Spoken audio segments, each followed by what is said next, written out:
Hello everyone, welcome back to FPL Jedi Show. Happy New Year 2024. The festive season is over and we are looking forward to Gameweek 21. My name is Hafiz and I would like to welcome first, we have two panelists for today. First of all, would like to welcome Azmin to the stream. Min, how are you? You're on mute. Always make that mistake. So yeah, I'm always happy to we have a bit of a long break. I think I kind of do look forward to these breaks. So this is an unusually a bit longer break, but yeah, no worries. Looking forward to having a good discussion. All right. And most welcome also, we have a special guest for today. We have Chinket, or we call CK, and he's actually rank, as you can see. Do not switch off your screen. This is actually his rank right now, 108 in the world, number one current in Malaysia. CK, how are you? Hello, everybody. I'm CK. I'm good, and thanks for having me. Yeah.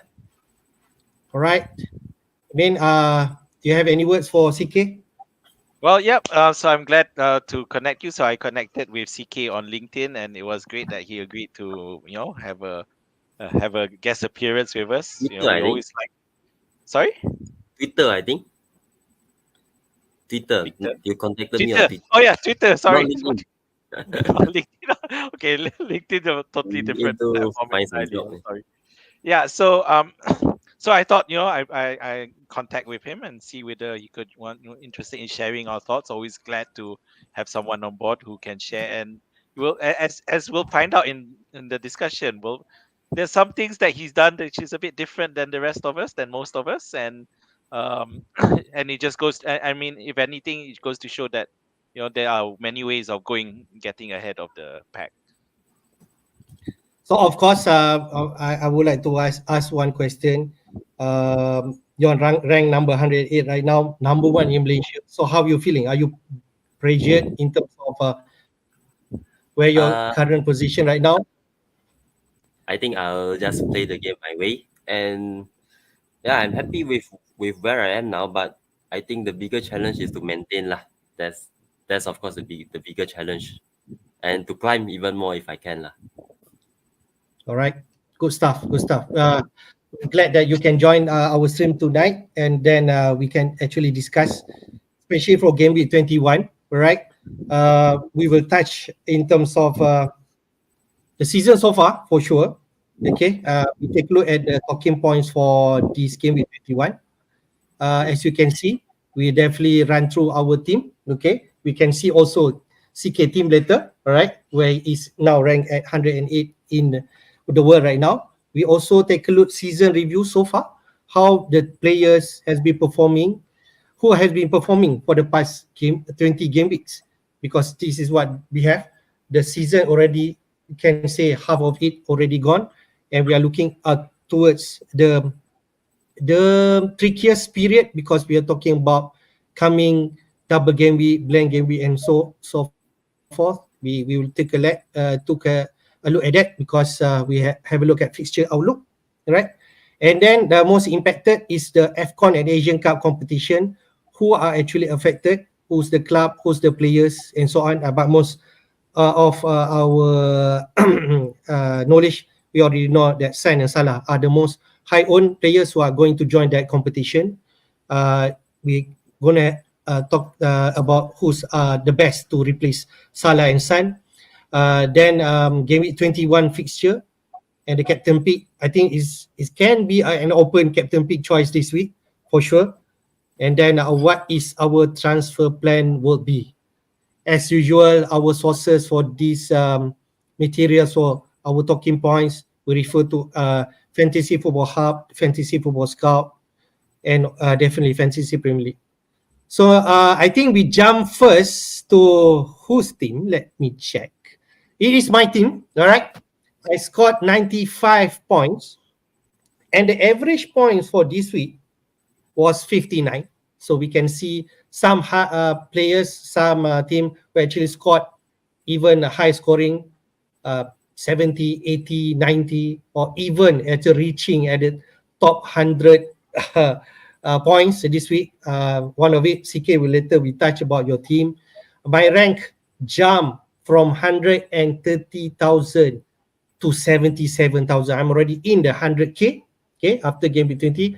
That is the target at least. I'm happy for now, but we strive to move better because I finished around 40K last season. So hopefully, I don't know, 50 will be nice. 10K will be something that people are dreaming, right? So for sure, hopefully we can continue that. And you take a look at our my team for sure. The likes of Salah, who I actually captain, despite he missing a penalty, he missed a penalty, a -2 at the beginning at the first half, and after that he actually scored uh, 2 goals and assists and 3 bonus points. As you can see, he accumulated 16 points and awarded whoever captained him a sweet, nice 32 points. Other than that, I think the two players who actually have double digit for my team is Arola in goal. I've been missing his appearance for the past 2-3 weeks, and timely he got the 11 points. But can you complain if you actually place Dubravka? He actually got 8 points, right? Save a penalty against Liverpool. So I think if you had Dubravka and you had to play him, I think Azmin has him. 8 points is still decent, to be frank. And the other point, I think Palmer, 18 points. At one juncture, people also thinking about benching him. I think around 300,000 plus player who actually decided because they have potentially 8 attackers up front who to bench. They decided to bench Palmer and being punished with 18 points. All right. And he easily the best player for last game week. That's pretty much. Other than that, Watkins got that 2 assists, so that you can see the 8 points. Son scored a goal and 2 bonus points. I think 9 points there. Saka 1 goal, but pretty much still underwhelming, I can say, because only 7 points. But Arsenal has not been in terms of attacking returns is not there.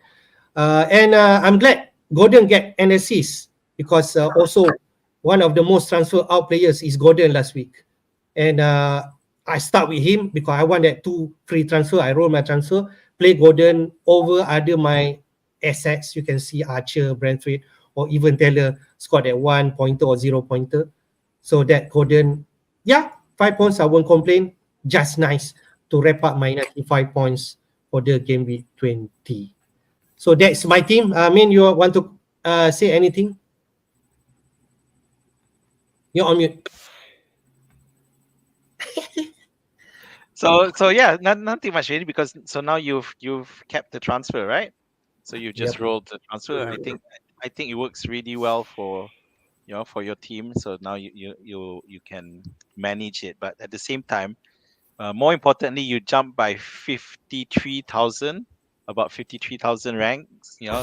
So that's really great, and it goes to show that even at this part of the rank, you can still make good gains.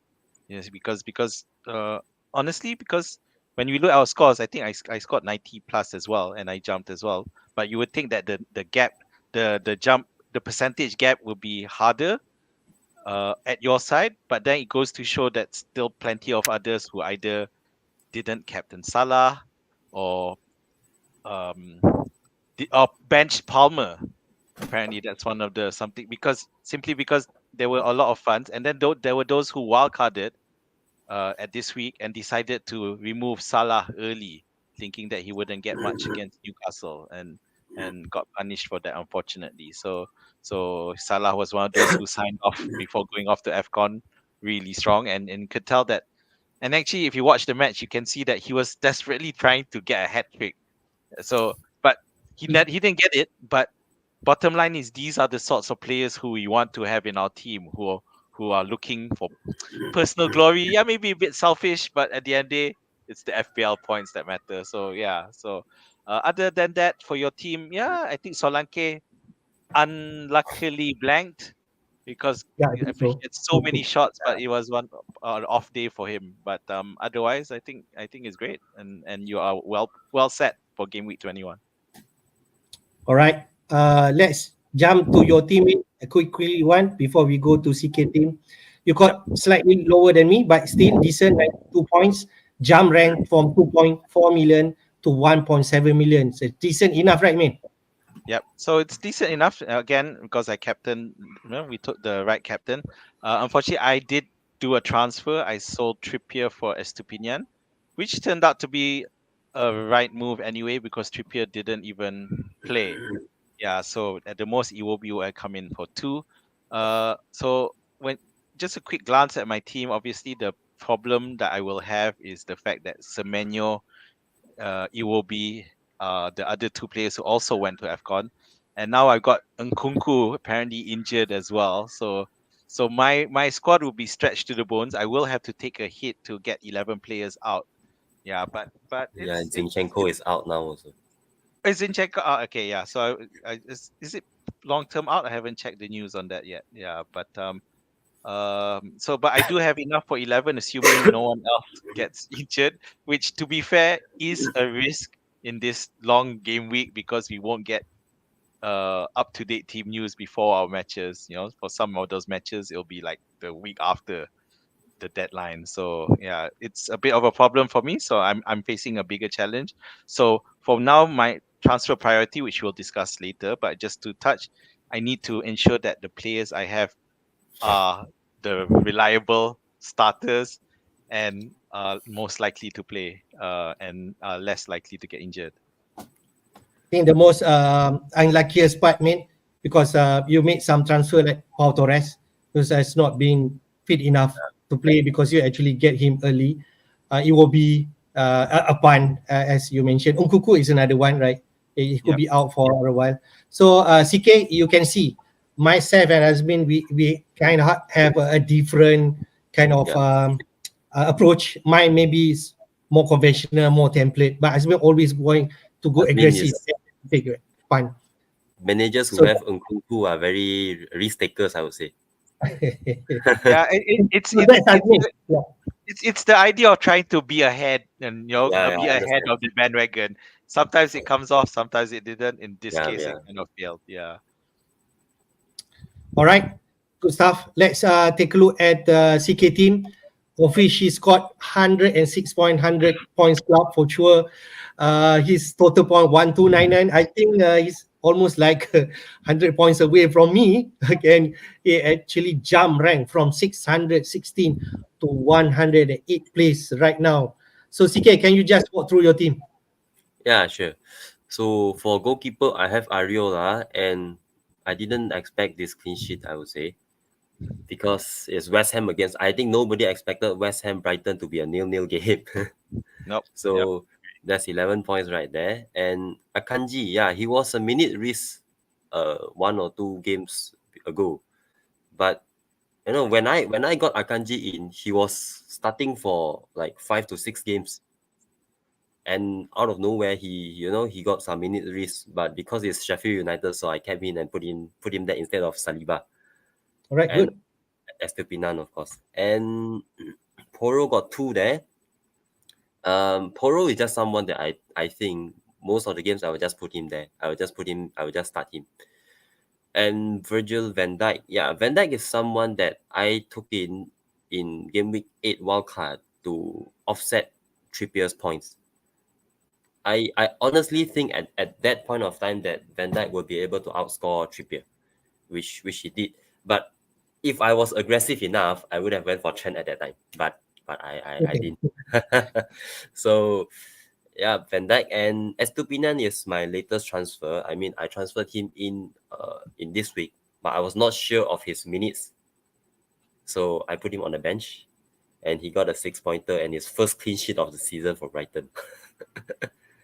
And I'm in a way happy that Saliba and also Arsenal as a whole considered twice.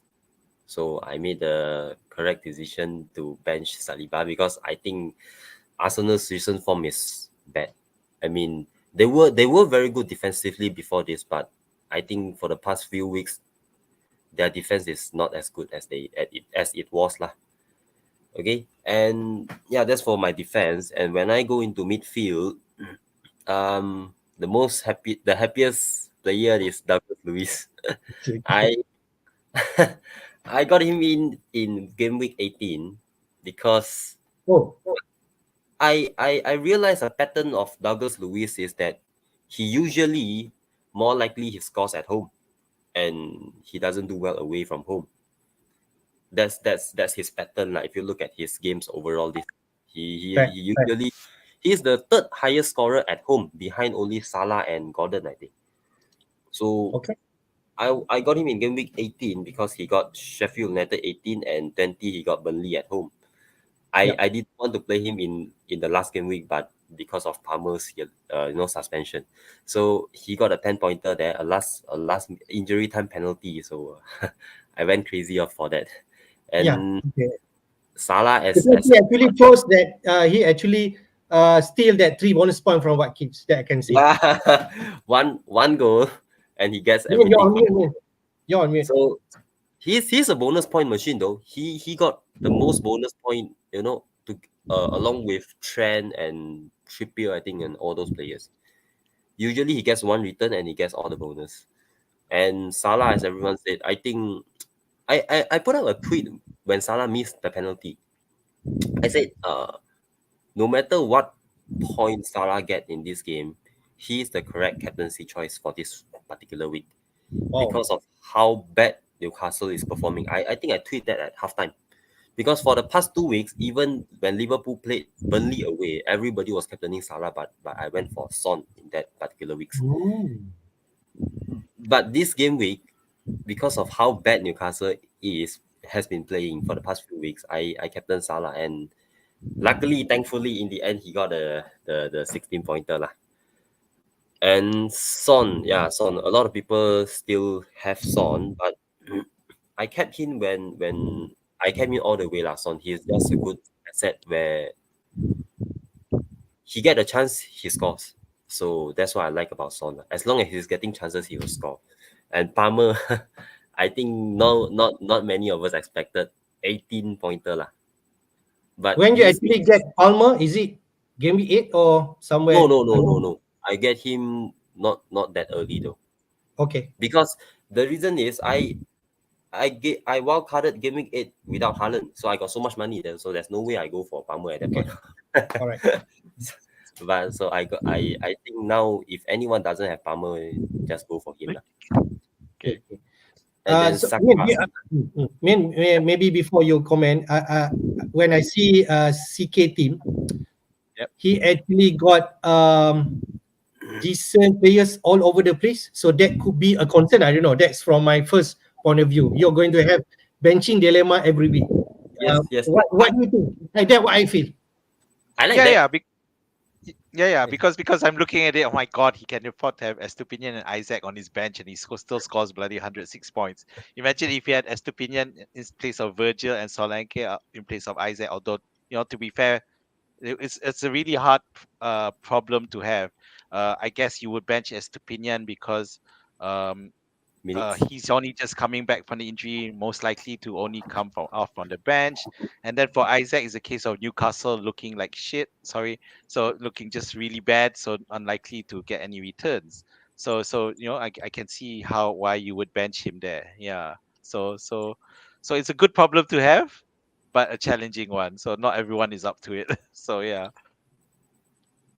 So on the other hand, if I want to see it positively, CK, if let's say he sees any potential bench boost, even though it's not in a double game week, he can also do that if he has the right time. Or maybe he can actually take opportunity if there is only one game week, only in a game week that is only have 1 or 2 fixture that doubles, could actually take advantage because you have decent goalkeeper as your second goalkeeper for sure. But maybe some other players will have Arola and Dubravka combo. But yeah, you can mix and match. If Akanji miss a match, Estepina Saliba Kukami, but I think maybe this is your style. You like options, right? Yeah, Sorry, go on, CK. Oh, I don't like to, I don't like to have like too many dead spots in the team. I like benching headaches lah, so I can think Okay. and choose the right players. Although sometimes your bench player get a lot of points, and that feeling is like, oh shit. But at least think positive, from a positive perspective. You still have that player who scored a lot of points on your bench, so you can ideally you can play him the next week. They are there for So you. yeah, so I think I like that lah. And sometimes like injury, suspension, it happens anytime. Like nobody expected Zinchenko to be out suddenly, right? Correct. So Yeah. and now you see Bowen. If Bowen really gets injured, at least I still have players to cover for him anytime if I want to. So I like that cover lah for me. So Alright. Hafiz, just a background on that. So the reason he said telling that is because of the live stream, he actually told me that he did do a transfer out already, early Oh, transfer okay. out. Yeah, Alright, so alright. that's why. But I Okay. just want to mention before we'll get into that later. But I just want to Yeah. mention Douglas Luiz. Yeah, so I enjoyed quite a bit of his points earlier in the season as well.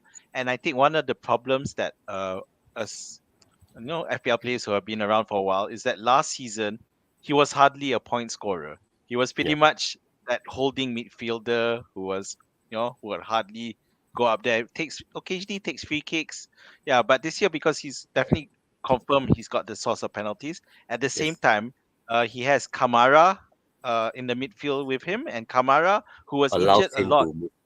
Yeah, injured a lot. He wasn't available a lot during last season, but this season he's there for him. And Luis, if you look at Villa's games, Luis goes up a lot, and Yes. when during attacking, he always arrives into the box. So although he may not necessarily be scoring, it might not necessarily be scoring, but he is involved in the attack. And if you look at the stats, the assist potential is there as well.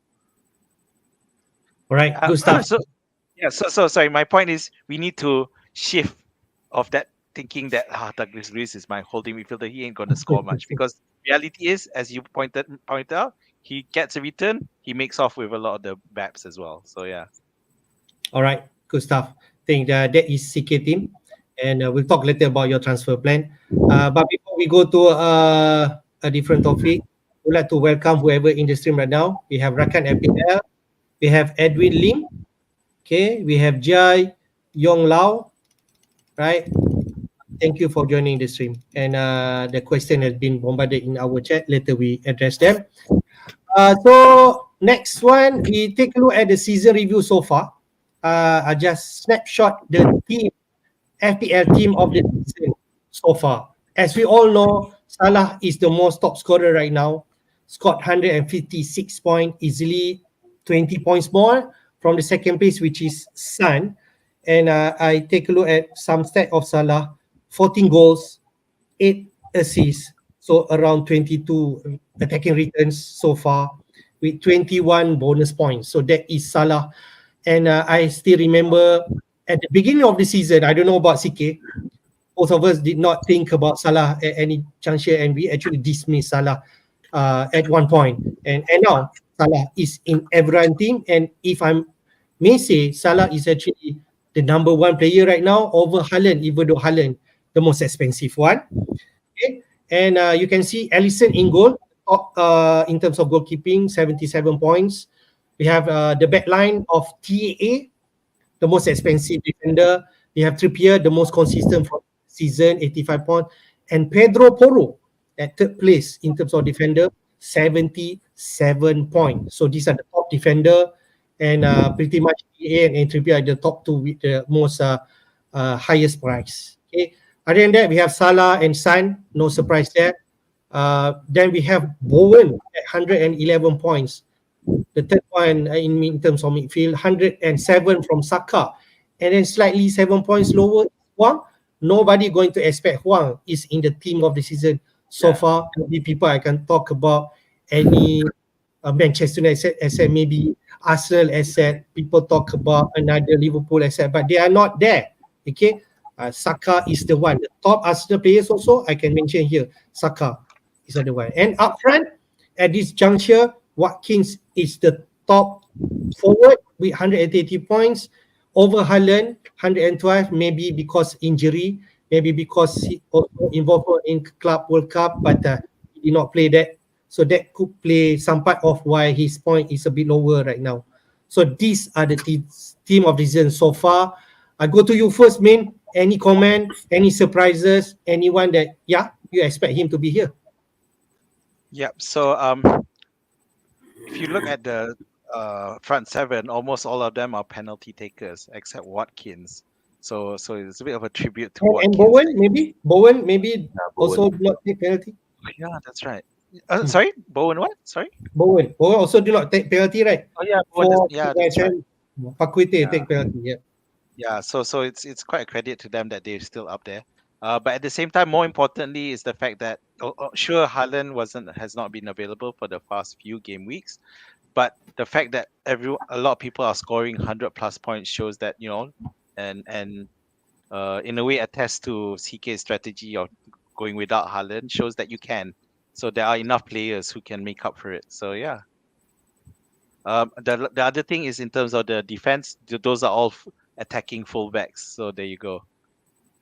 All right. I go to your to CK. What interests you in terms of team of the season so far?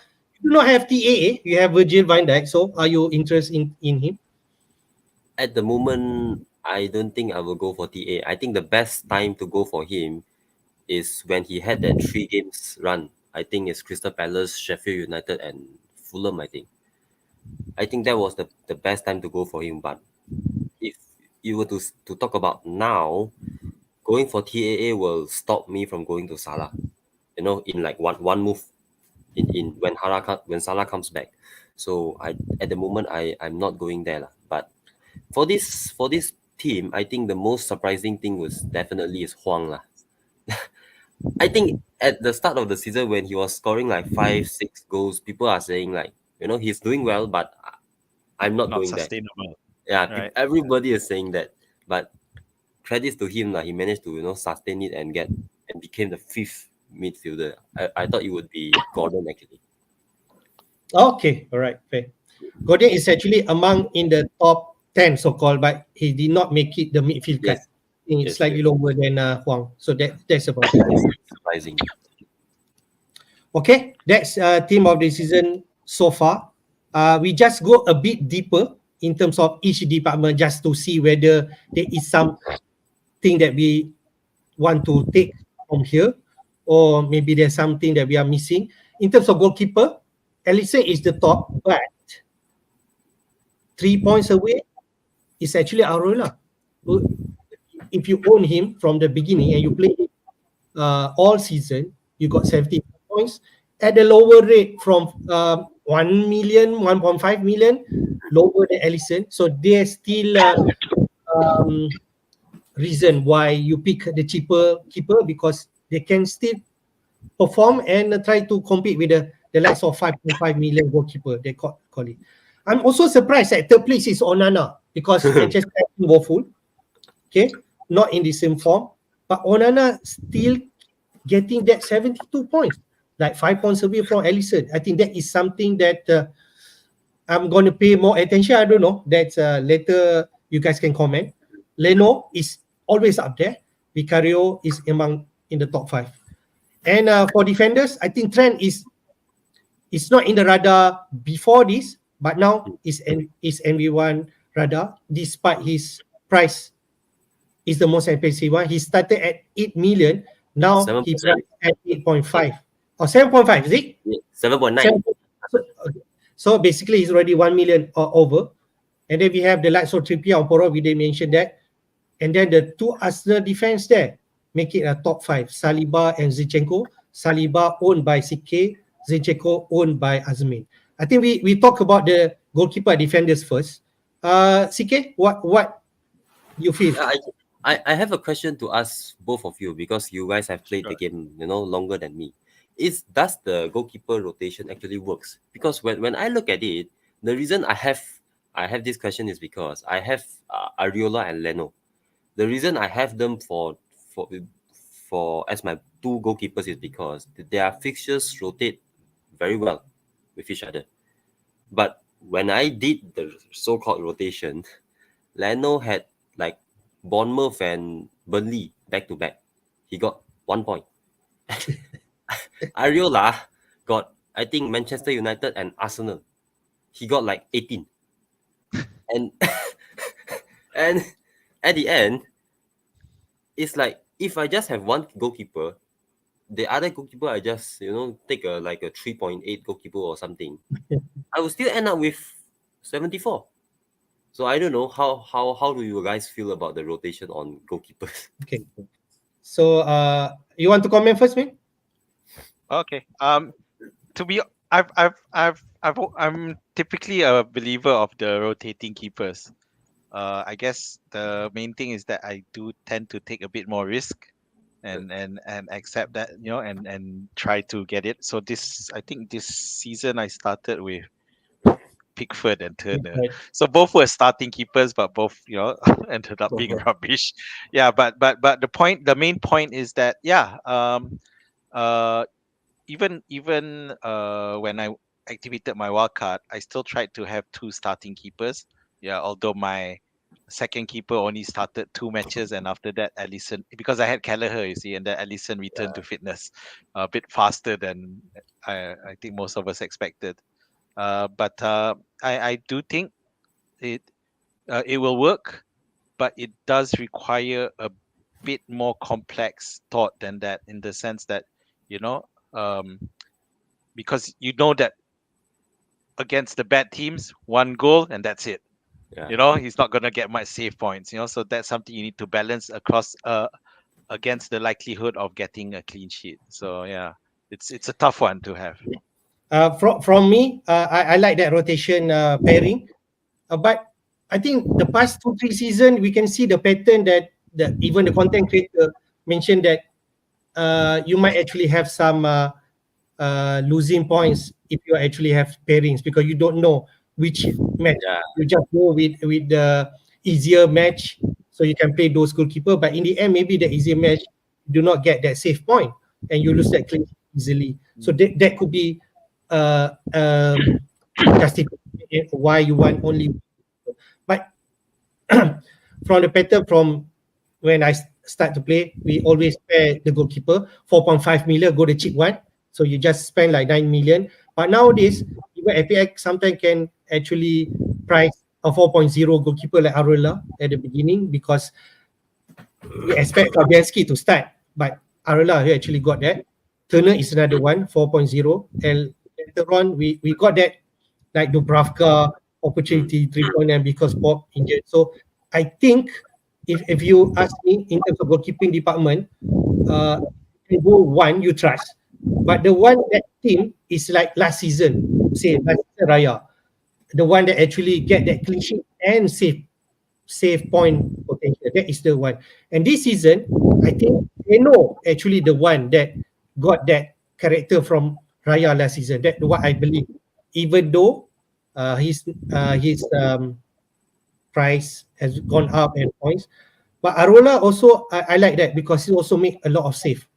And West Ham in terms of bonus point, when come if they say clean sheet, you can see Arola got that all the 3 bonus point, not Owen, not Kudus, not Paqueta. It's just depending on that. So that's what the strategy. It depends. I don't think it's the wrong or right answer. If you go for pairing, I think it's still okay. Yeah, good point. Good point. Then how about the defenders, man?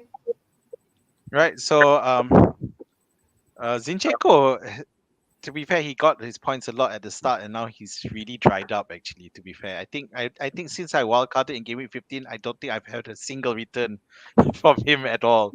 I think the one return where Arsenal kept a clean sheet, he didn't even play. So Arsenal are suspect to me, but Trent, in a way, the same could be said for Trippier after his great run of points. He started out badly because he didn't have a great fixtures, but once the fixtures turned, he really did well. And until that stopped, when the congestion and they just didn't have a squad. So Trent, and as you say, as what CK mentioned just now, that is that stretch of good run over. So it's something we'll see. But the main problem with Trent, again, as you say, is that he does suck up a lot of funds, and Maybe it's okay now, but when if both Salah and Haaland are back, it's highly likely he'll be sacrificed. We shall see. I am still open because I think now half season, I'm thinking about the best team right now is Liverpool, right? Because they're on top of the league, and you want those players from the top of the league club for sure. Like last season, Arsenal, if you can fit 3 players, defender, midfielder, or one from up front, Jesus or something like that, you want kind of players. So I'm still open. Kata he might not go there. Just never know. The season is still far, Yes. still long. We shall see how. So we go to midfielder and forwards department. No surprise in the midfield. We already touched because those are the top 5 players inside the team season so far. Salah, Son, Bowen, Saka, and Hichan. Number 6 is actually Gordon, like CK mentioned, 97 points, not that far away. In terms of forward, Watkins continue to dominating. I think now you can see in terms of team selected by, he's already at 50% par level, same like Saka level, same Haaland level, or even though Haaland is 80% owned by managers. Okay, but he'll be back somewhere there once he return. I think Solanke another surprise one at 3rd place because we don't expect Bournemouth. I expected a relegation team, right? But Adoni has actually changed Bournemouth how they play, especially recently. Alvarez is there as the 4th most best forward, and Acuna. I don't think people will go there. I'm still not trust in terms of Wolves. So those are the lineup in terms of midfield and forward. Anything you want to point out? I mean, We spoke this way about back when Huang was getting hot, and then we still didn't trust Wolves, and in the end, now I mean one of the things, especially when Pedro Neto injured, we thought that that's going to hurt them, but it Yeah. hasn't, and so I got to give credit to Gary O'Neill, who left Yeah, Bournemouth Gary and now he's at Wolves, and he seems to have transformed the team. Considering there's not a lot of new acquisitions that was brought in. It's not new players that transferred; it was existing players. Huang Hee-chan, if you remember from last season, he wasn't that great. He was just coming off, but he's really changed in. And I think I mentioned this in an earlier pod where Gary O'Neill said in an interview that he's been working with him on terms of how he arrives into the box, and it seems like it's really paying off for him. So other than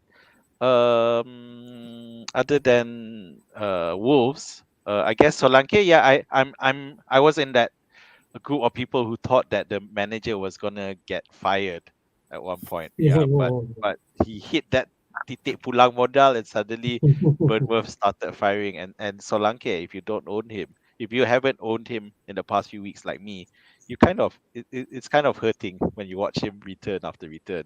And to be fair, even the last game I mentioned just now, he could easily have scored. He just wasn't lucky enough. all right, CK. Anyone you want to touch midfield forward? I think for midfield we have touched those 5 players already lah. So for the forwards, I would say Solanke is a surprise package, but I actually had him in my team in Gameweek 1. Oh, It was like 2% owned at that time because I was not really playing FPL previous seasons, but I was a football fan.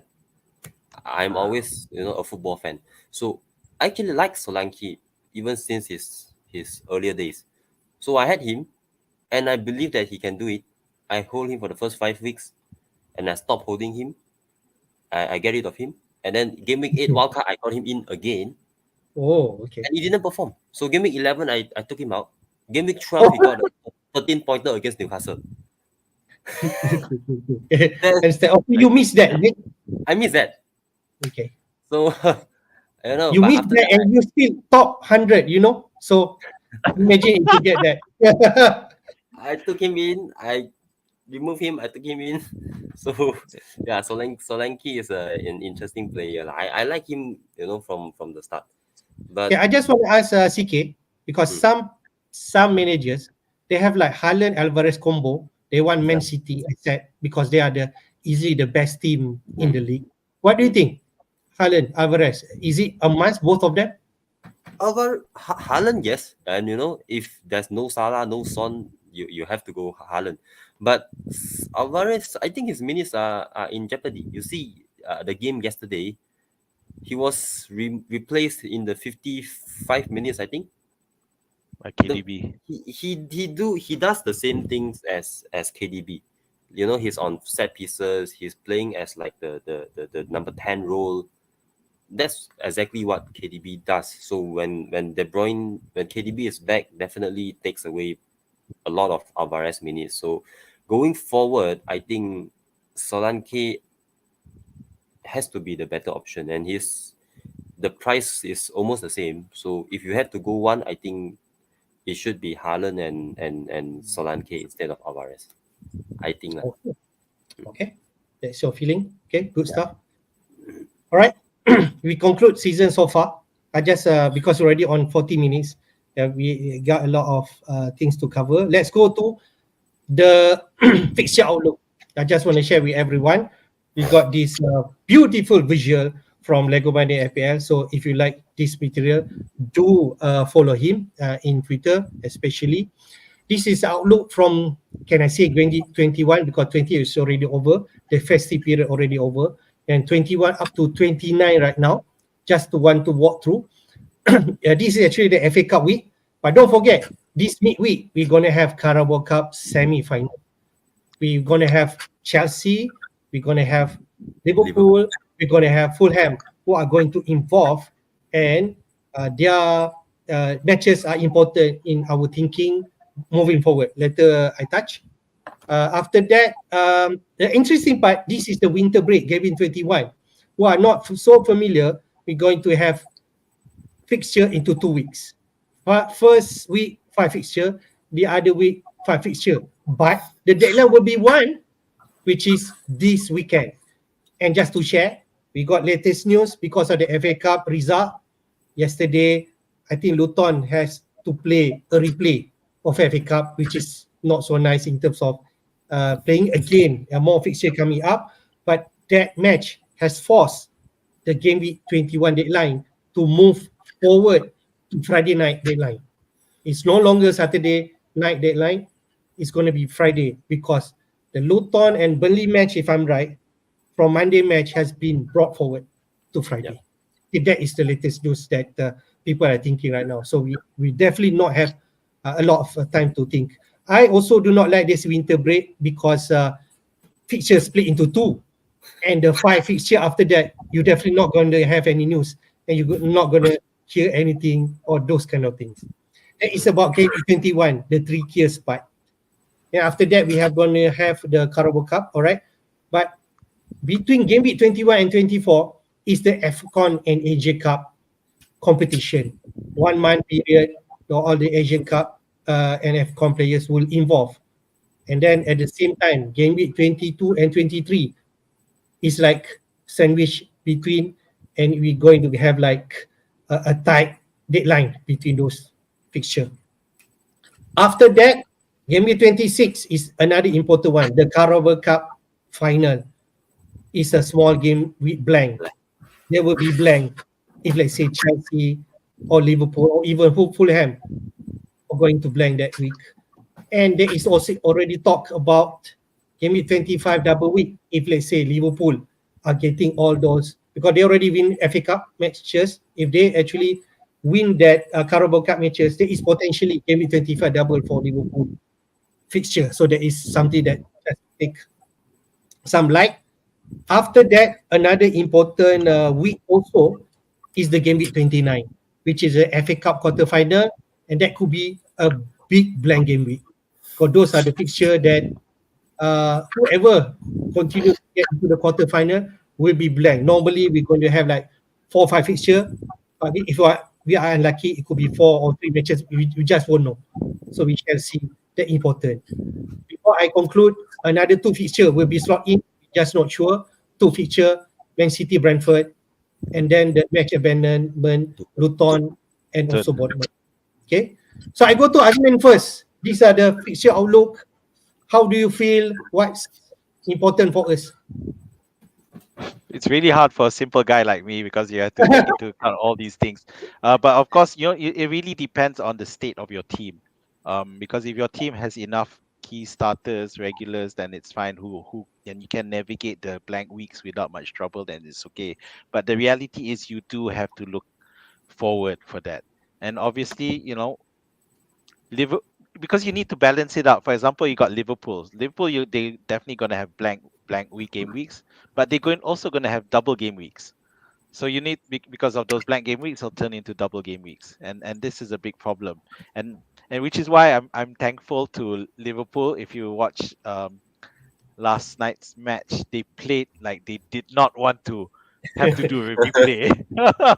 So they were desperately really pushing to score the goal, and even then they tried, that they managed to score the second goal to confirm it.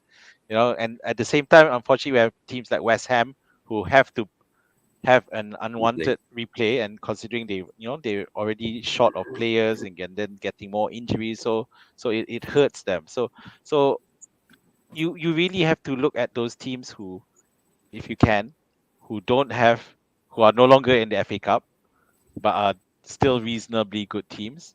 Yeah, because and then the Caribou Cup, there's only few teams left. For Premier League, it's Liverpool, Chelsea, and Fulham. So Fulham is probably one team, even though they are doing what they do well when Raul Jimenez is playing, but you may not want to consider picking them at all, yeah, because of the risk and the fact that they're involved in multiple competitions as well. And uh, the the the Fulham match, the Carabao Cup, will take place after the deadline, right? After game week 21 deadline, so that's going to be a problem. And but in a way, you could say the same for the other matches as well. So you might want to stay away from those matches because you never know what happened. Because let's face it, it is the semi-finals. Are they going to play weekend squads? Probably not. CK, what can you conclude from this outlook? What interests you? What interests me from the fixture is that Brighton have very good fixtures. That's one. Brighton, they are having very very good fixture, and the second thing will be I think will be the Liverpool situation, because it's a very tricky situation where they have game week 24 Burnley at home, 25 double possible double, and 26 blank. So it's like you have to have Salah and he blanks. So I would say when we are making transfers from this point onwards, we have to look one step ahead to game week 26, because then game week 26 will I think game week 26 is a week which is very difficult to go through, because Palmer will most likely blank, and a Spurs player who people might have Richarlison and even Madison, so he will blank. And defensively, Poro will blank. Trent will blank. So game week 26 is very difficult to even put up 11 players if you doesn't prepare in advance for that lah. So I would make subsequent transfers based on, I will take game week 26 into consideration. I think that's one tricky part. Yeah. Do you have any? No. Okay, CK, I have I have a question. Yeah. Since because you're obviously a much. Firstly, I just want to correct myself. Just now, the EFL Cup actually happens before the deadline. The Caribou Cup happens later this week, and it's before the deadline. Even though the deadline got moved, but it's still before the deadline. But the question I want to ask you, CK, is, with this planning, where are you looking to wildcard? Are you looking to wildcard during this week, or is it still same question like me? Same question. Okay. This week, no way, man. No, not this week. I mean, are you looking to wildcard Oh. during this period of matches, or are you still waiting till later? Do you have past any game week plan? 30? Do you have any plan so far? At the moment, I have no plan. I will hope to postpone my wildcard as far as I can. So I will hope that I can take care of now to at least game week 28, because game week 39, if it's like a very big blank week, it might be another issue. So I'm just hoping that I can cope from now to game week 28. I wouldn't really want to use my wildcard or my chips, I would say, in this period. So I will try to, at least safely get through to game week 29, and I will plan from there. Okay, good stuff.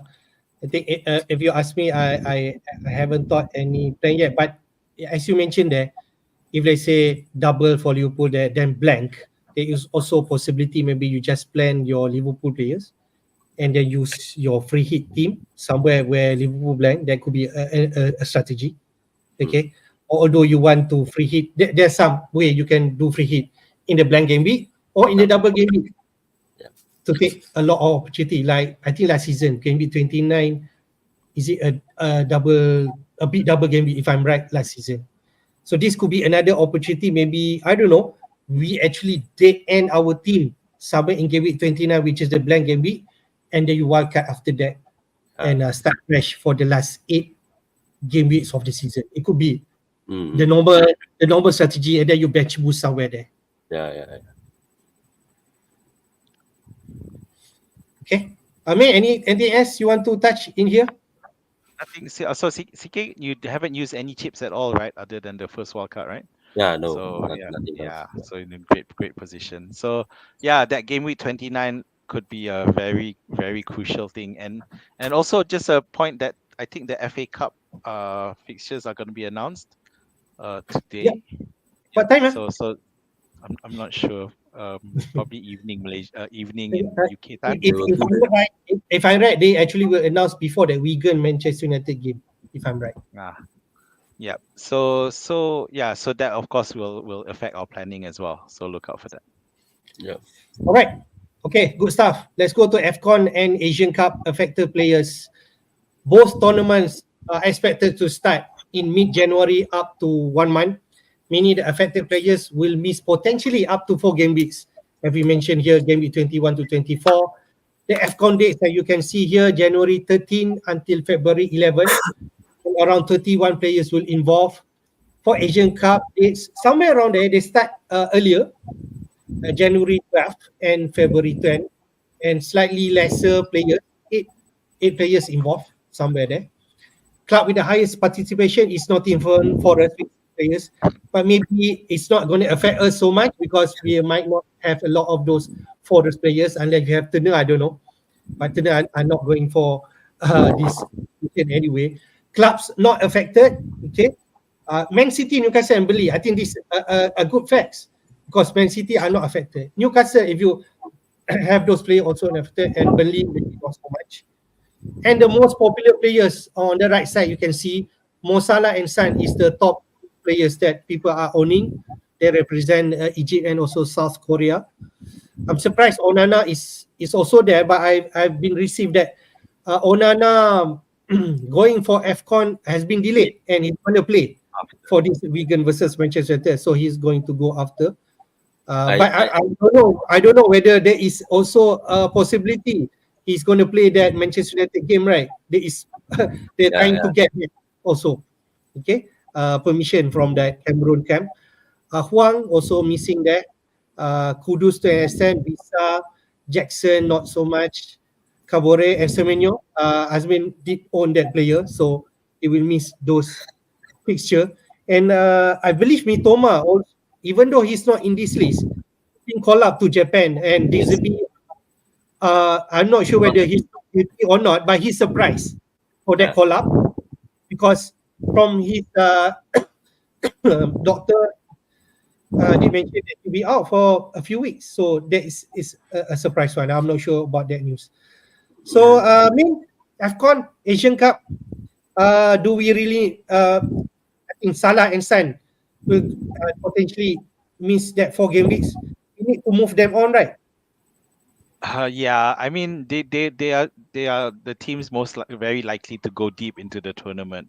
Yeah, because they are like Egypt is who went all the way to the finals the last time against Senegal, and then South Korea who seem to have leveled up, and can imagine someone like Huang who was a bit of a non-entity last season. This season is really improved in leaps and bounds.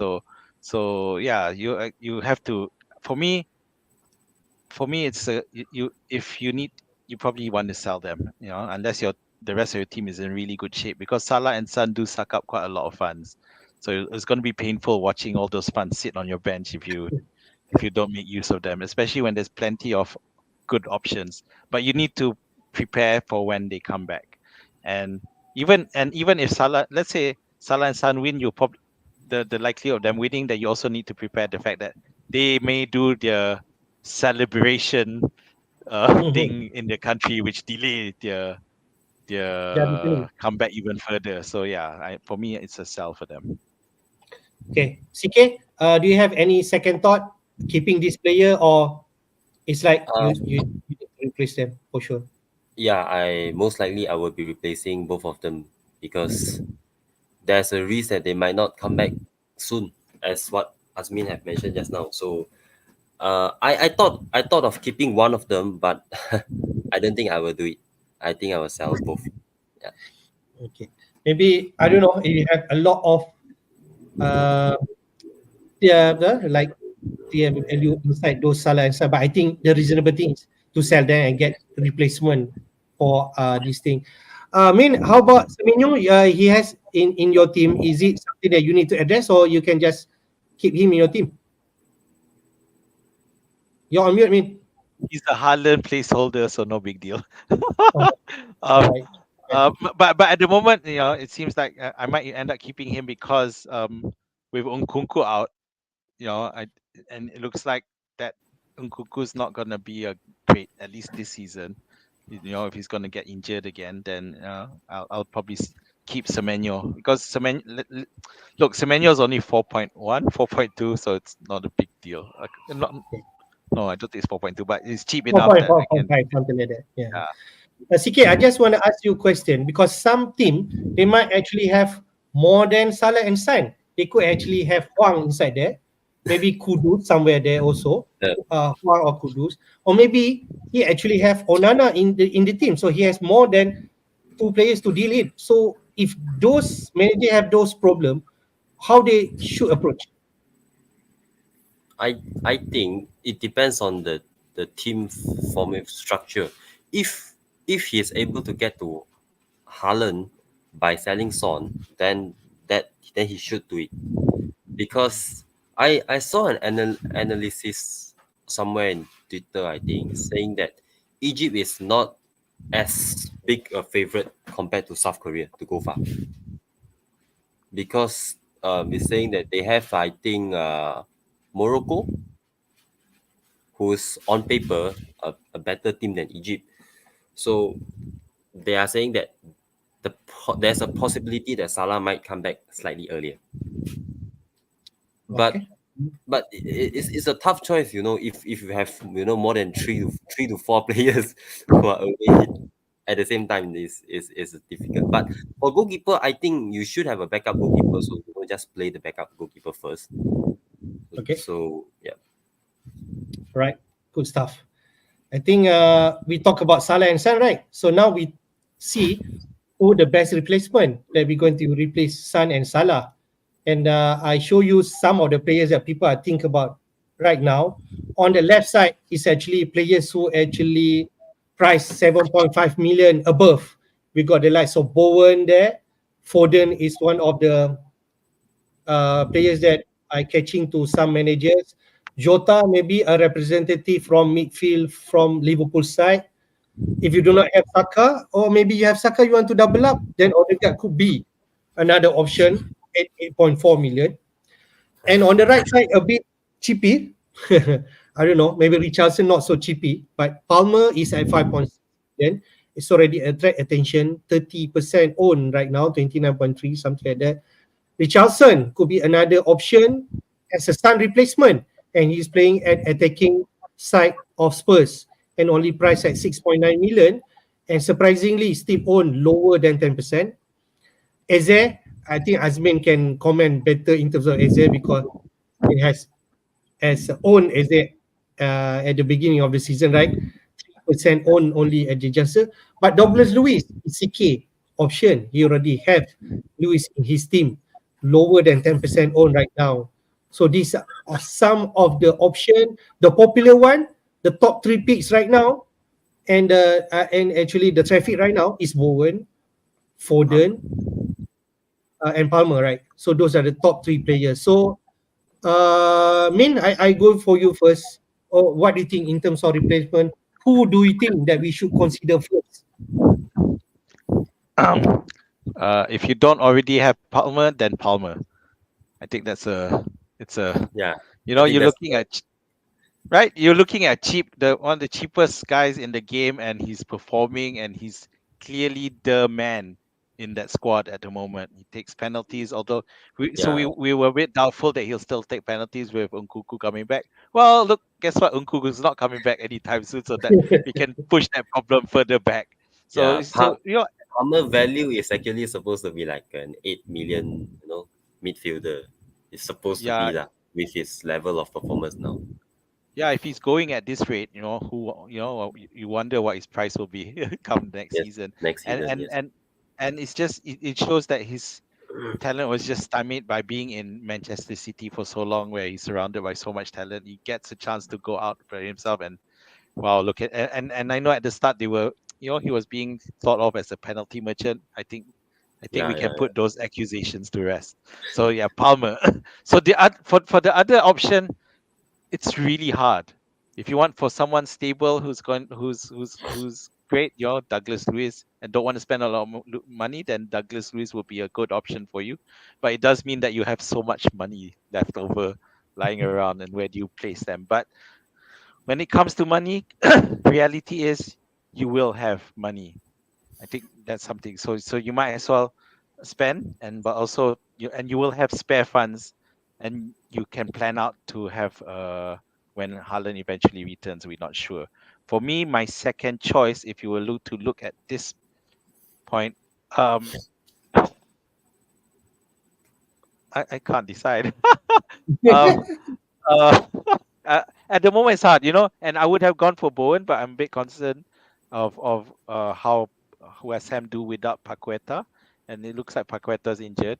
And even if Bowen is fit, we saw after Paqueta in the FA Cup match, after Paqueta went off like in the 14th minute, Bowen did score in the third match. Paqueta assist, by the way, but after he scored, West Ham never looked like scoring again. So it's a problem that we were wondering, without Paqueta, without Kudus, is Bowen going to be a good shout? So, but again, we don't know how serious those Paqueta Bowen injuries are. So they may still be back by the time the Game Week 21 match comes around. So I don't have an answer at the moment. As Oh, I haven't given any answer, have I? You, Um, you did mention about Palmer is the number yeah, one but, that you need to but for me, I already have Palmer. So, have. so Yep. uh, I would probably go Foden. I just feel that Manchester City, the chances of having a double, and he's quite an informed player at the moment. So Foden for me. Second one, don't Okay. know. CK, how about you? Oh, for me, of course, if healthy, definitely it will be Palmer, Bowen, okay, 1 and 2. Uh, so out of these two, actually, my preference at the moment, my top preference now, other than Palmer and Bowen, will be Pascal Gross. Okay, all right. I You're I talking I about fixture, right? You're talking about fixture just now in terms of yeah, Brighton, right?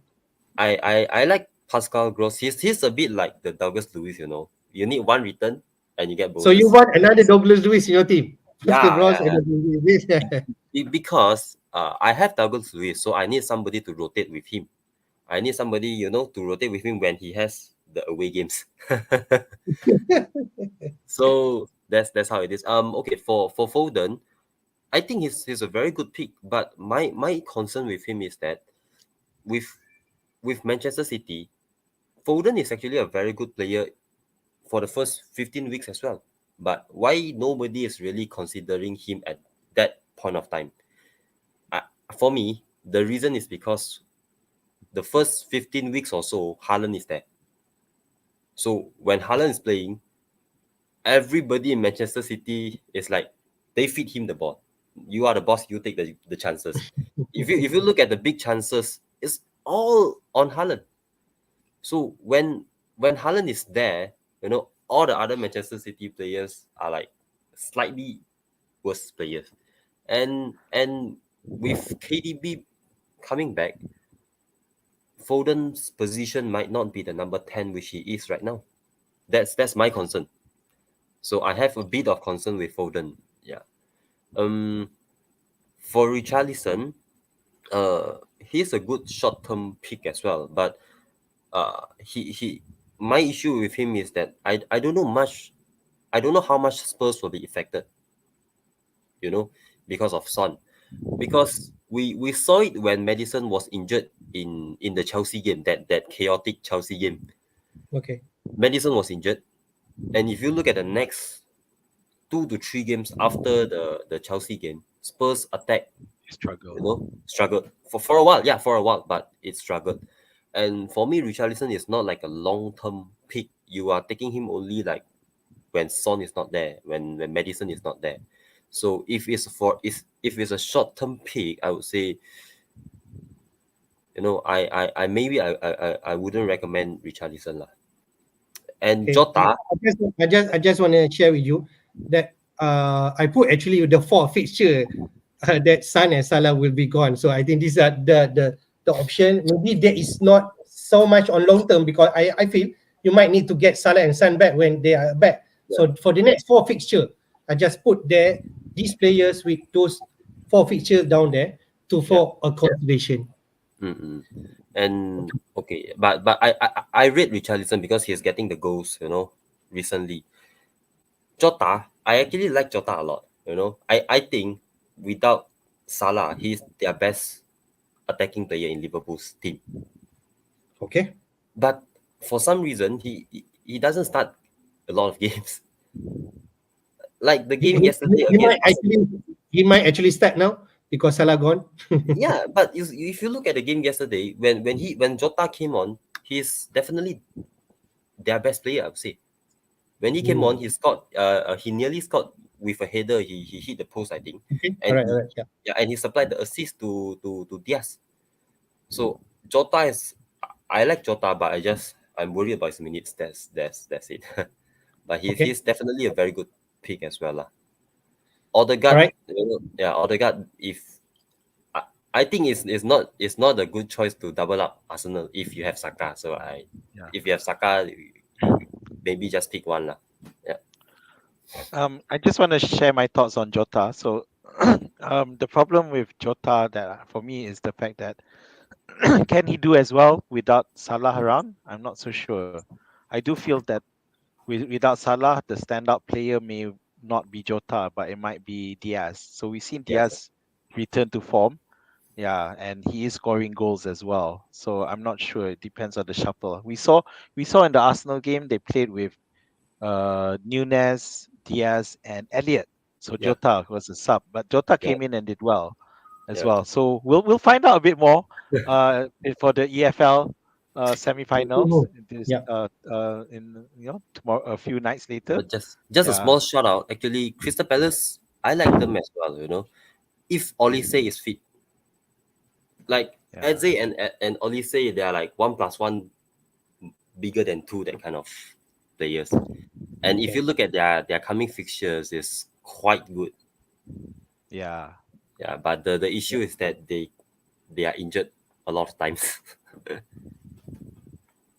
Okay. Anything else before we conclude? Nothing. So I guess because but there are certain players, certain teams like me who are in a position where they have to who have to deal with their striker slot. So it may be that they end up taking a minus hit or maybe they have free transfers and they will sell Salah but keep Son, or the other way around, depending. So that also is, I can see that happening for quite a lot of teams, and it will probably happen to mine as well. All right. Maybe we just do some ranking, and CK. I go to maybe we rank 1, 2, 3. Who your top 3 Salah and Son replacement? Does it have to be in this? Maybe include some of the players if it's not in here. Okay. So for me, assume Palmer's number 1, then Foden's number 2, and for me 3 could be Pascal Gross as well. Actually, aligning to what CK thought. So I did tweet that my current what I have in mind is Gross and Tony in on the striker Oh, position. So I have those two as what I'm in my head at the moment. But Brighton, the thing with Brighton is that I already have Estupinian, so I'm not sure if I want to invest so quickly in the second one. And this thing is, Brighton don't have any potential double game weeks Yes. happening at the moment, so that's the other thing going against them. CK, what is your top three? For me, will be definitely Palmer 1. And if he's fit, will be Bowen 2.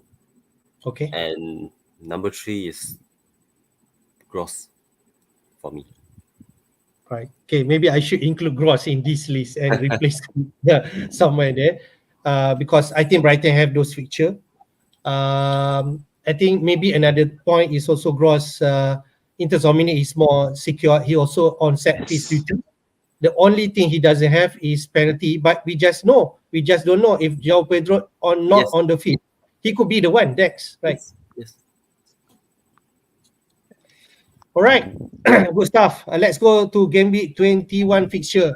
We already know this fixture will split into 2 weeks. The first week, we have the updated fixture. I already updated. Burnley and Luton Town. We play on the Friday night, 3:45 a.m. Malaysian time. On Saturday, we have Chelsea versus Fulham. London Derby there. And then on midnight, Newcastle versus Man City. I think that's also a good thing. Man City playing on the first week, because we're going to hopefully hear what Pep going to say about Haaland. I'm actually worried if the Man City actually take place on the second week of this game week 21. That will be more painful because we do not going to have any Haaland news. But at least we are going to get something from Pep, hopefully, whether Haaland going to feature or not. If he got that Haaland news, I think people will go there. I think people might captain him against, even though Newcastle a tougher fixture away. He could be the best candidate in terms of captaincy. We touch him later. But if he's not able to play, the captaincy option is open. That's what I can say.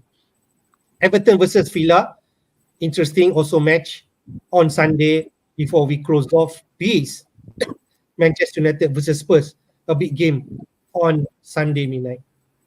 And then on the second week, we're going to have Arsenal versus Palace.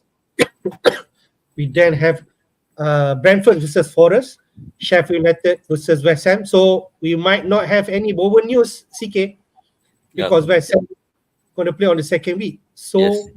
we just have to Pray.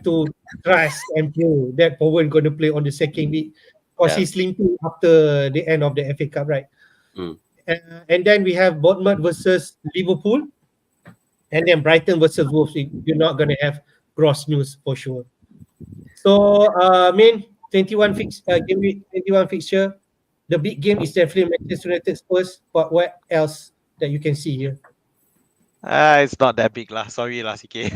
Manchester United versus Spurs. I wouldn't build that as the big see, but I guess you got Newcastle City there as teams that and the thing is, I do think that we are underestimating Newcastle a bit. I think now that they've all that crunch 3 matches in 1 week thing is over.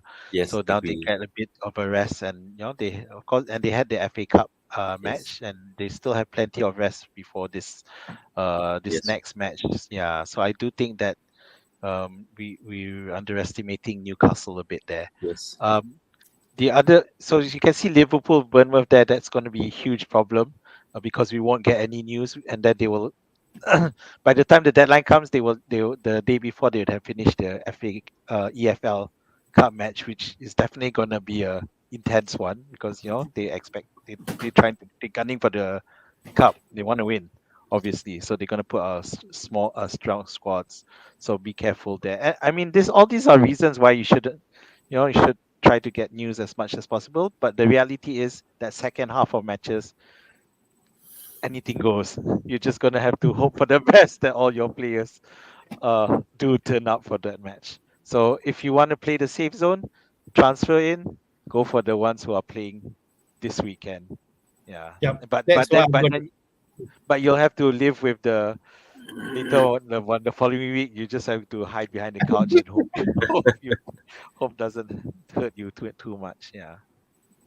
All right, I go to CK. Yeah, we already know Main did mention that strategy. Go for the first game week, the first week players. I feel the same way too.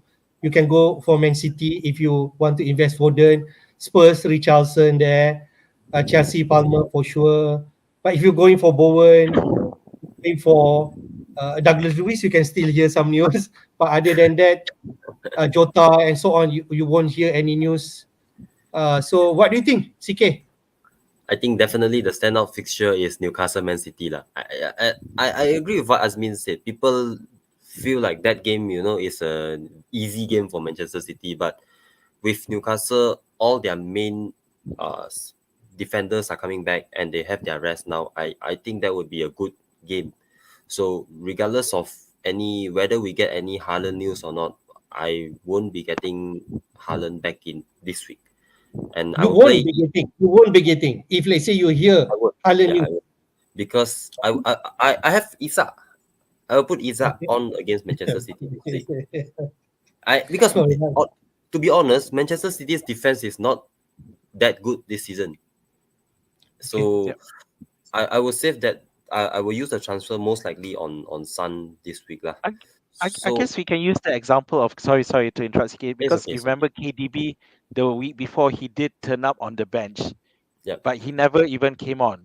And Yes. then the next match, which was this one, FA Cup, Yes. he was on the bench and then came on. So Yes. so if Pep's gonna do the same for Haaland, who Yes. wasn't even on the bench Yes. this week in the FA Cup, so I also find it unlikely that he'll play. So Yes. unless the City game was in the second half of matches, we Yeah. might have to think about it. Yeah. Yes. So I think I will just I will be keeping an eye on the Newcastle and Manchester City game definitely, and Okay. I think that another thing is the Arsenal game lah. I would say because Arsenal is in a mess now. If imagine they lose this game, I think Okay. it will be Derby, bad. another London derby. Oh my god. Yeah, it will be crazy, man. Yeah. All right. Other than that, I just want to point out we expect Ivan Toney to return, and Brentford Yeah. want to play with Forest. Is that something that also play in your mind, CK, about Tony, or Yes, is it something that you don't think about him yet? Recently I wrote a tweet on like if I were to wildcard now, this would be my team, and I said if all the premiums are performing well, like the premiums are those who are expensive, Salah, Saka, and all those, I might be taking out Haaland for Tony in game week 28 when they have Liverpool away. Because that is something at the back of my mind. If Tony comes back and he performs like he did last season, and I have to make a choice between like Haaland, Tony, Solanke, Watkins, I might go there. I might. So I'm keeping an eye on Tony definitely. And he needs to play well from now to the end of the season because he might want to go to a big club next season. Right. A big club, and at the same time to try to lock the spot for Euro. Yes. So that's another thing. So he needs to play well. Okay, let's jump to next one, which is the captaincy pick. Why not we just discuss a bit, because if let's say Haaland won't be around, who are going to be the next best captaincy? This is the point prediction I got from Fantasy Football Hub members area in terms who are expected to score highest point for this week. And Hub come out with predicted points. Saka going to score the highest for this week. Arsenal versus Palace at home, even though CK did mention Arsenal in a mess right now. Second one is Jared Bowen, predicted points 5.9. West Ham play away to Sheffield United. Yeah, Sheffield United might be the lowest club right now in terms of league position, but playing away is something still tricky. And we can see that Palmer at the place, he scored 80 points from last week. Could he be the one that we should captain? Chelsea versus Fulham at home, and they're going to play on the first week of game week 21. Predicted 5.7. I go to CK first. What do you think about this points prediction? Are you thinking about Saka as the best captaincy this week? Yeah, for me also it will be between these three this week. But I actually had it on Bowen for like the past week or so, but due to his uncertainty surrounding Bowen at the moment, I might reconsider between Saka and Palmer. The interesting thing about Palmer is his match is the first day of the week, after the Luton game, So if he blanks, it will be a very, very difficult Susah week. So A long and, week, and very very long week. yeah, very long week if he gets a 2-pointer.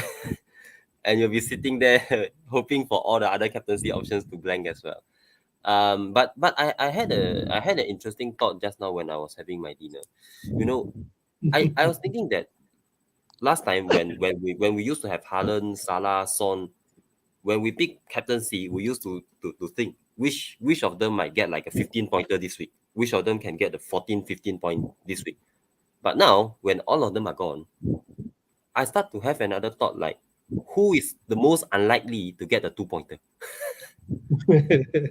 You know what I'm saying? Like, Yeah, so some sort of return at the very least.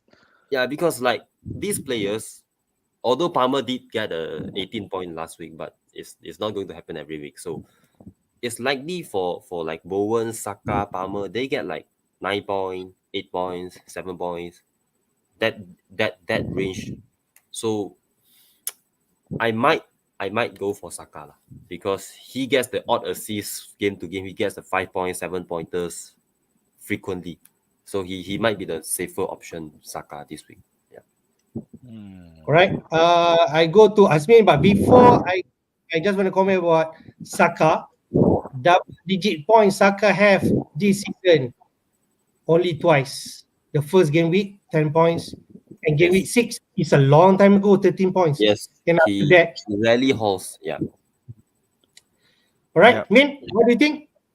But that's why CK is going for Saka, because he will still score something. Because now right now the idea is to avoid the ones who will score 2-pointers. Yes. So I can see why he's going for Saka. It's a really hard one, this one. And to be Yes. fair, I don't really have any serious candidates. And if I was captaining one, it's to the point that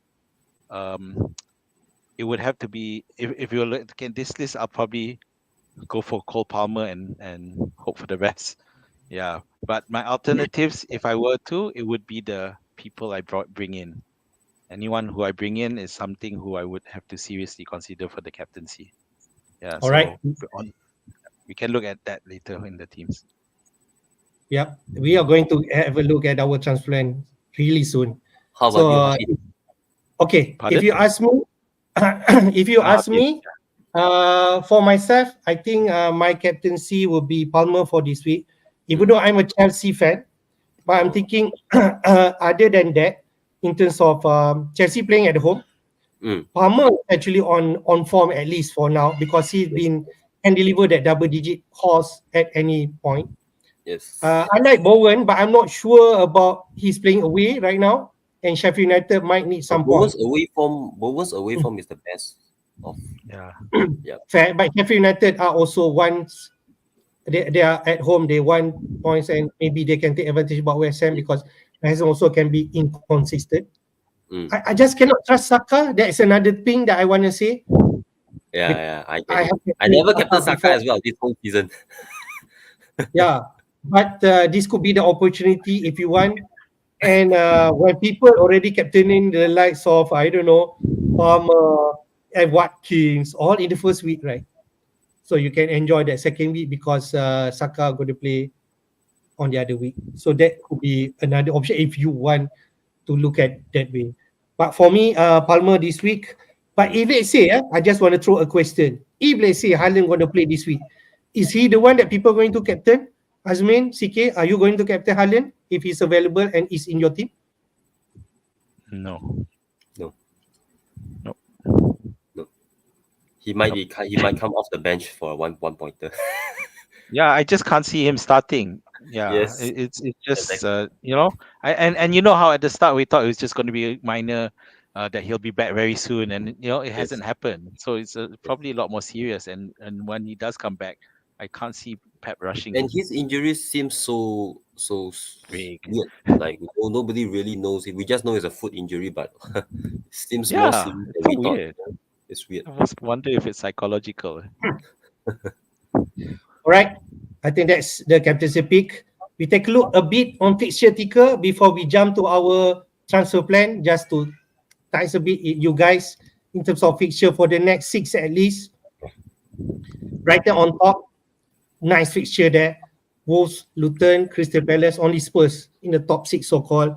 Sheffield United, Everton. So if you, let's say you transfer in Pascal Gross, you can actually stick with him for the next six and don't worry about him. Sheffield United, we might not think about him. Manchester United at third place, Ticker, I'm not sure if you want to go there. Again, Bruno Fernandes could be the one that people are Garnacho, eyeing. Other than that, maybe not. We have Villa Garnacho. there. Maybe you want to double up Douglas Lewis or on top of Watkins or getting a defender there. He could be because the fixture there, Newcastle and Manchester United is the tough one, but they are playing at home, and we know Villa at home are strong side. Other than that, Fulham and then Liverpool to an extent at sixth place in terms of ticker. But which one we are going to go? Diaz, Jota, so Bosley. If let's say he's fit, Darwin could still be there if you have him, but we're still unsure. In the bottom ticker, we have Botmut, you have Solanke, but maybe you just stick with him because they have Liverpool, Newcastle, and Man City in the next six. Burnley, we are not going there. Brentford, we might not go there, but Tony could be an option. Double game week somewhere there could be. Chelsea, the only player that you're going to pick is Palmer. I'm not going to suggest you pick any defender, even though Chilwell might come in anytime soon. But Jackson not there, Broja no. So that's about it. Sterling. Yeah. So main fixture ticker, Brighton on top.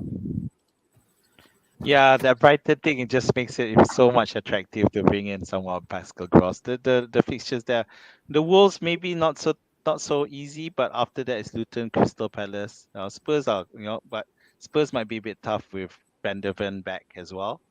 But then after that it's Sheffield and Everton. All are ripe for the taking. So definitely, makes me really think long and hard about this Brighton, about Pascal Gross. Other than that, not too attractive. Fulham, of course, in the FA Cup, AFL Cup, even though they're in the top five, but it's hard to pick up. And whereas Villa, if you don't already have Watkins by now, you probably won't ever have him. But I just want to mention Bournemouth down there, even though Liverpool are the first up there, the first. But after that, West Ham, Forest, and Fulham all are incredibly attractive fixtures for Solanke. So if you do have Solanke, there's no reason for you to sell him for Haaland anytime soon. Keep him, maybe all the way up until 26, Manchester City. Then you might consider. Even against Newcastle, you could keep him. Right. CK, anything interests you in terms of fixture ticker? Brighton? Yeah, actually, there's one way to do it is to take Joao Pedro for Brighton if you are not confident in Gross. Pascal Joao Pedro is a forward on penalties, and they do get penalties, not like Solanke. He is on pens, but they never get one. So Joao Pedro is on penalties, and he's only 5.4. He's Yeah. so cheap, man. He's just too cheap, and he actually scores quite a lot this Yes. season. So I think he's Yeah. a good pick as well. If you doesn't trust Gross due to his positioning, sometimes Gross can play left back, and I just All over the place. yeah, can we trust Brighton especially because they have Welbeck up there, Joe Pedro, Yeah. Ferguson. Azmin can mention about those players, right? Because Azmin has experience. So that's the one thing lah about Brighton. They can just play anyone inside their team. That's a that's the risk lah. But Bournemouth, I think everyone sticks with Solanke is because of the double game week that might be coming. So You expect coming somewhere here? yeah, I expect it to come like anytime, because if you look at the next fixtures, like Azmin said, the West Ham, Forest, and Fulham fixtures are very tempting, are very good. And after Manchester City, from 27 onwards, they have the best fixtures. You know, like 6 to 7 green fixtures, including like those Sheffield, Burnley, those kind of teams. So I think Solanke is a keep lah at the moment. Yeah. All right, let's go to our team. We shall start with CK first lah. All right, because you have 3.7 million in the bank. You have 2 free transfer, and we already see your team just now. You have a lot of option. What is in your mind right now? Yeah, I have already made an early transfer, Salah to Bowen. So Okay. I hope it's fine. But the reason I did that was first because Bowen is a very durable player. He plays almost every single game like Saka. And by going early, I gain like 0.1, 0.2, so it's 0.1 sell value there. And Salah dropped once already, so I gained 0.2 there already. And team value this season is going to be very, very important, especially when Haaland is back, Salah, De Bruyne, KDB, Son, all the players. So I made that transfer, and I have one more free transfer, which will likely be Son to Pascal Gross. Wow. And by doing that, I can get Haaland for Isak next week. Okay, all right. And one another thing that makes me go to Pascal Gross is because he's cheap enough to allow me to go from Bowen straight away to Salah when he comes back in one move. Okay. And That's the plan. That's the plan. Yeah, that's also because I don't have Trent. I have Van Dijk. So Okay. and I'm getting Gross. So whenever Salah comes back, a lot of people might be forced to use their free hit. Yeah. If he doubles in 25, a lot of the managers will not be able to get Salah back in one or two move, and they will not want to remove Trent for that double as well. So the only way for them to do it might be to use the free hit. But by going Gross, which I think is a good pick, his hit in itself, I get to save that possible free hit. So that's how I'm going to do it. And in the worst scenario, if Bowen is injured, Douglas Lewis will play, and I'm not that concerned anyway. Although he doesn't return in away games, I'm not that concerned in any way, because I have a good squad. Yeah. Okay, so I might say how you line up. You play Arola, I suppose this week. Who else in defense you're going to play? Poro definitely, Estupinan, Okay. and one more. I'm not sure. It can be Van Dijk, it can be Saliba. I'm really not sure on this one. All right. So okay. Yeah, I'm So not sure on that. Okay. So in midfield, you play this Douglas Luiz, Gross, Bowen, Palmer, and Saka, I suppose, right? In midfield, I will play Bowen, Gross, Palmer, Saka, 4. Oh, 4. Okay. 4. Douglas Lewis will be on the bench. Oh, so you're going to play Isaac in Man City game? Yes. Wow. Yes. Because Man City's defense this season is not that good. Honestly, if you look at them, especially away games like the 4-4 against Chelsea, their away form they generally leak some goals. Manchester City, and also Isaac is on penalties, so I think I'll play a 3-4-3 lah. Interesting. You are very confident in how you're going to line up your team. I might slightly different. I might play Douglas Luiz even though away to Isaac against Man City. But that is what you're thinking. So I respect that. You're going to play Isaac, man. What do you think? Wait. Can I ask you guys, what do you think of Saliba and Van Dijk this week? Who would you play if you're in my position? If you ask me, I'll play Saliba because he's playing at home and Palace might not be on fire right now. Yeah. Okay. Thanks. if you ask me as a Liverpool fan, I go for Virgil van Dijk because Arsenal are all over the place at the moment. You are making it tougher for me. Sorry. Min, CK gonna play Isaac over W. Lewis. Yeah, I think he's banking on the fact that Douglas Luiz doesn't perform as well in away games. So yeah, I can see that. And Akanji is injured, so it does mean that they have to move around again, and I think it will pay off. Okay, that's the difference because CK you are up there and we are down here. No. You make this tough call because I might be a bit conventional. So that's the difference. Good point. Yeah, I like that. I like that because Azmin will can make this kind of decision. So yeah, good stuff. Just continue your path, and I think just play or your own game. Okay. Thanks. Let's go to next one. Whose team is this? Your team, I mean. How you gonna line up? Who's going to get in for this week? Oh, Dubravka, Manchester City. So obviously I have a lot of problems, and then you start to wonder, is that why he thinks that Newcastle is gonna do well against City because I have Dubravka. Another 8-pointer coming, huh? But I do stand, maybe we save a penalty from Foden. Wow. But anyway, so obviously I have problems there. I've got Salah, Son, Zinchenko, Iwobi, and Semenyo all out. Yeah. So Pau comes in, so then you have 4, 3. So means that I do need to replace 2 players to get a full squad.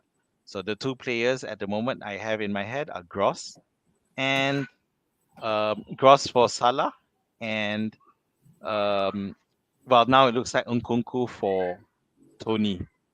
So that so that is going to be I can do Semenyo to Tony if I get any positive news on Nkunku. Yeah, but at the moment that's how I'm going to go for. And in the end, I'm still going to be 1 player short, I think. Yes. Yeah. Okay. So and so it's going to hurt. So I need to be smart, and I'm banking on the fact that I don't like Forest's defense at all. Even after the new manager has come in, I think their defense is terrible, and at home, and that's why I'm going for Tony. Go for the kill. Are you considering a hit?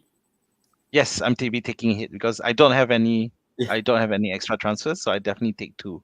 But I'll take 1 hit, but I will probably end up with 10 players. I can't see myself going 11.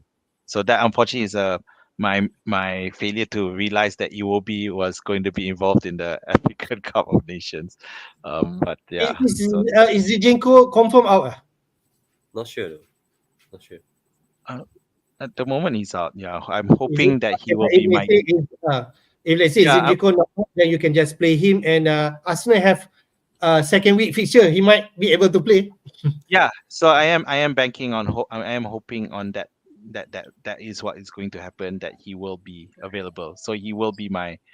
Well, it does. Yeah, whether he's on the bench, he'll get subbed in anyway if he plays because I'm already short by 1 player. All right. So Gross coming in for sure, and Tony. All right. Good stuff. I don't have any comment. I think you just have to play whichever player that you need to play. Those 11 players, you need to fill those 11 players. So you just need to make transfer, even though you need to take a hit for sure. Yep, that's right. Right. Let's go to my team. I also have 2 free transfer like CK. I have Arela in goal. I have Pedro Porro, Gabriel, and TAA against Bournemouth. I have Gordon against Man City, Saka, Palmer.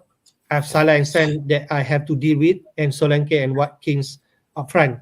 So at this juncture, the 2 players that I'm going to replace after we debated for so much, I think my first priority at first is actually the clear one is Bowen. But after discuss, I think Bowen still have the fixture because they play Sheffield United and then after that Bournemouth. At least you can see whether those 2 you're performing, and you're still not happy, you can jump off the Arsenal and Manchester United game if I'm right. And I think the next is Manchester United, which is an easy fixture now. Okay, correct. Bowen is the talisman of West Ham United. But Azmin did mention, without Paqueta, without Kudus, maybe West Ham will be affected. So I'm still not convinced about gross pick, but the fixture is there. But my mind at this juncture, I'm thinking about Richarlison to replace that Son spot, because I want at least a Spurs representative. We know how good Spurs in terms of attacking, even though maybe Son is affected. But we hear the news about loan agreement. Werner coming in, he expected to have medical for the next few days. Yes. He might actually available for that game, and we know Werner has some history, especially playing at Chelsea.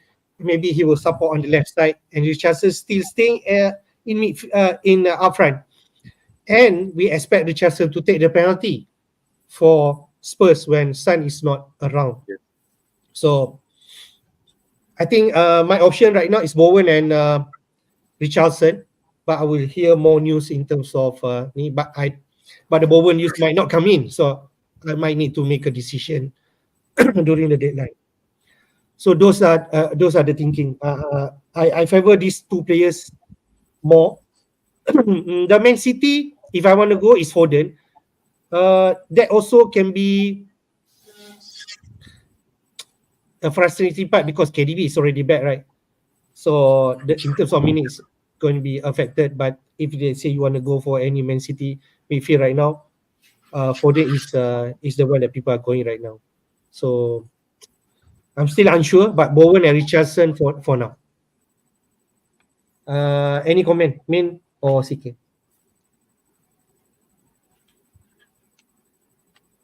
Yeah, I think you're pretty much there. I agree. You should play Solanke against Liverpool because Liverpool aren't. Now in the defense aren't necessarily stable. Yeah, I wouldn't say they're very very stable. They can. I think someone like Solanke should be able to get in and score goals there. The only thing I'm questioning is whether Gordon, whether or not Gordon will do well. I do think that Archer might have a better chance of doing well against West Ham. So I think Archer, but of course it's a risk. You've got a very cheap player to come in, and you want to put him instead of Gordon, who's one of your star performers, and yeah, you have that. But I do think Archer has a chance of turning against West Ham. Understand. What do you think, ZK? I think your team is there. It's just whether which players you prefer. That's it. And I don't see anything wrong with Richarlison, Bowen, and these picks lah. But basically, you are hoping that Gordon scores against Manchester City as well, just like I do with Isak. Yeah. But See, I don't have any option. I might not play Archer over Gordon, and I want that. We just never know. If let's say Newcastle perform against Man City, Gordon should be in the mix, right? So I have no option. But if they say I have a free transfer that Gordon to come out, maybe that Douglas Luiz could come in, maybe the Light Ross could come in if I have that option. But for now, the two players that I need to deal is definitely Salah and Son. And then if the Haaland back in Gameweek 22, it could be Archer out because I have that money anyway. So then I will have a definitely dilemma when I have option like you, CK. I think your team is good. All right. Not benching headache as well. How about Taylor? Sorry. How about Taylor? he's injured, right? Taylor home at Luton, but do I trust any Burnley players at the juncture? I might not. Okay. I will play Toro, TA, and even Gabriel, but home to Crystal Palace. A clean sheet is possible there, and a 6-pointer I will take over anything. So it's the good stuff. Great. Let's take some question and then we wrap up. You almost 2 hours, we live me. All right, Alvarez, Rakat FPL asked about Alvarez and Lascelles to Pedro and Estupinan for a hit. I ask you, Min, because you already have Estupinan. Put Pedro an option.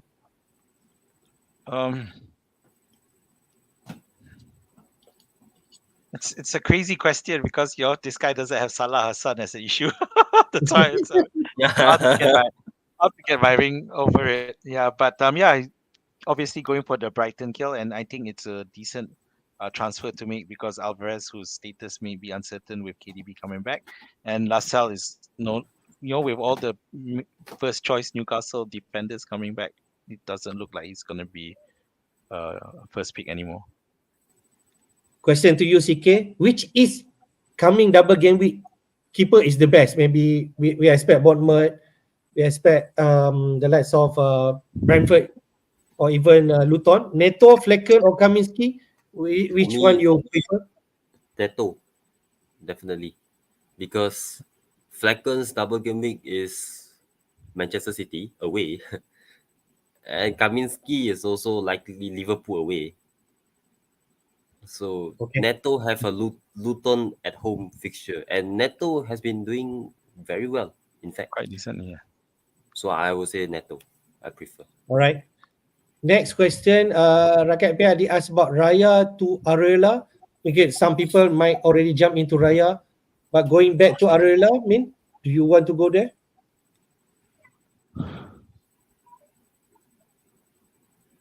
If you need to free up funds, then yes. Otherwise, no. Yeah, we just if let's say you already have Raya, even at 4.8 million, you just need to trust Arsenal, even though they are in the mess right now. Okay.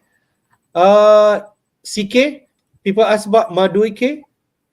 Oh, Next bandwagon, other than Palmer, would you want to go there? no, not for me, definitely. I don't think so.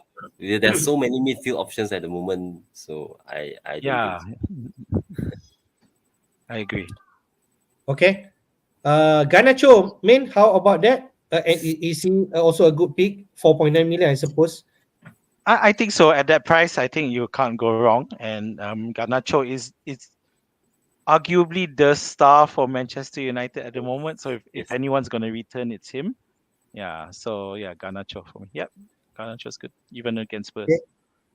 CK, a defender question. Gusto, playing at home Fulham or Gabriel at home with Crystal Palace? Which one you interest? I have this dilemma as Problem. well. But in this particular situation, I might go for Gabriel Crystal Palace. Because All right. I think that there is a point that Arsenal will bounce back. So maybe this is the game. And Fulham has been playing okay recently. Okay. True. They just beat Arsenal, so yeah, Gabriel. With Nkunku injured again. Nice question for Azmin. Broja, is it a good one? No, because I saw his match where Unku came on for Broja and not Jackson. He misses Despite a all lot, the right? bad rap about Jackson, Broja just doesn't seem to have a presence and it's not getting into the right positions. Jackson at the very least shows some heart. He really goes all out. That's The why only good thing with Broja is he's cheap lah. Yeah. Okay. With West Ham, without Kudus, Paqueta, Bowen, Benrahma could be a punt. What do you think, CK? Not really for me because I think Benrahma missed a penalty against Arsenal. Just saying, but no, because Benrahma is competing with those players that we have discussed earlier. I don't think he Okay. goes in front of any of them. Any of them. In my opinion, yeah. So no for me. Right answer. If you still have Darwin, do you still keep or sell? Keep. Yeah, I think he's still there. He will be in the returns. May not be explosive as you would like, but he definitely has the potential. I think he will always be that frustrating guy, but I think he's still worth it. Right. If you have options, CK, Jota or Luis Diaz, maybe we already talked about that, but what do you think? But actually, to be safe, it might be Luis Diaz. I rate Jota if he starts, but Luis Diaz gets more minutes.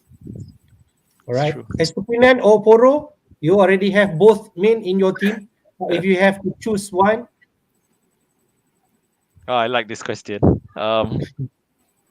Estupinian for the fixtures. okay, fair. Because Poro playing away to Manchester United. And last but not least, for you, CK, is Trippier a keep or a sell now? Keep. definite keep. Because if you own Trippier now, if you still own Trippier, you haven't sold him. I think I now should it's keep. it's going to Game Week 21, right? It's going to Game Week 21. So in Game Week 23, I think Trippier is going to be one of the best assets again. They have less fixtures, they have good fixtures. So if you still hold him now, keep. You don't have Okay. the extra competitions to worry about anymore. So Yes, Yeah. but of course, if you don't have him now, don't get him now, lah. All right. I like your answer. So that is about it. Our stream for Game Week 21. We're almost to 2 hours mark. So before we wrap up, your last word, Min. thanks CK for joining us for this. It was great, educational and inspiring as well. I appreciate the thoughts, and there are some points that made me think as well and make me consider. So yeah, really appreciate that, and just want to wish you all the best and hope you represent up there and get to the top 50 next stop. All right. Your last word, CK. Yeah, thank you very much to FPL JD Show for having me in today, and it's a pleasure to talk to you guys. And yeah, there's a lot of topics that we covered, and I hope you guys do well as well. Yep. You just never know. We might invite you in the next stream. Okay, we just Yeah, don't my know. pleasure. So whenever you're free, we just ask you to pop in. And but last but not least, before we end up, do remind the Game Week 21 deadline will be on Friday night. Hopefully, we cover that mania on the Friday night deadline, and then we shall see what is our final thing. Yeah. Hopefully the people are tuned on. Because I'm sure that people there are probably quite a few people who haven't realized that the deadline has shifted. Yes. So yeah, that's something. Hopefully everyone gets that. All right. Thank you guys for watching. Do subscribe to our FPL Jedi YouTube channel and support us. And see you again. Take care. Bye bye. Thanks. Right. Bye.